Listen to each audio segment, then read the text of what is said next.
Slouched over in a chair, her sullen eyes staring at the ground, Gul Meena is a teenager filled with shame.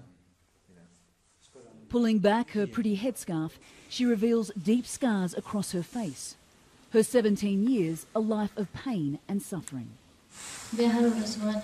My family married me off when I was 12 years old, she tells me. My husband was 60. Every day he would beat me. I would cry and ask him to stop, but he just kept on beating me. This small, fragile girl pleaded with her parents to help, but they refused. My family would hit me when I complained. They told me, "You belong in your husband's house. That is your life." After 5 years of abuse, Gul Meena finally gathered the courage to leave her husband in Pakistan, running away with a young Afghan man to Jalalabad across the border 5 months ago. But according to strict Islamic customs, this is the ultimate crime. I knew my husband and family would be looking for me. I knew we were in danger. Days later, her brother tracked them down. Armed with an axe, he hacked to death Gul Meena's friend and then struck his own sister 15 times, cutting open her face, head and parts of her body. She has bad pain with this. Bad pain? Yeah. And what about on your face? Do you have pain in your face? Oh, that's certain. Yes. Left for dead, Gul Meena was brought to the emergency department of this hospital by a stranger.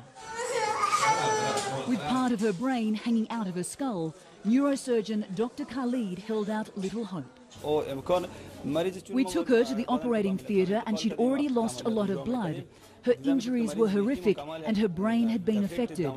We didn't think she would survive. Due to the life-saving treatment by the doctors and staff at this hospital, Gul Meena miraculously survived. But the problem was who would care for her, considering her family had disowned her. Now, the government and authorities knew full well that she was here, but due to the stigma and circumstances, they wanted nothing to do with her. For 2 months, she stayed in this hospital, doctors donating money to pay for her medicine. Finally, a women's organisation took her in, giving her the love and care she so desperately needed.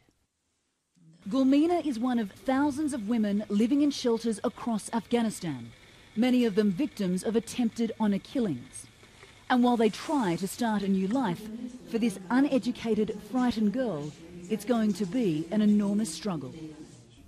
And if we send her to her family, she's going to be killed. I mean, as far as the family is concerned, she's dead. And at times, Gul Meena wishes she was, having attempted suicide several times since arriving at the shelter. I want to kill myself, but they won't let me. When I look at the mirror, I put one hand to the side of my face. People tell me not to do that, but I'm so ashamed. Anna Corin, CNN, Kabul.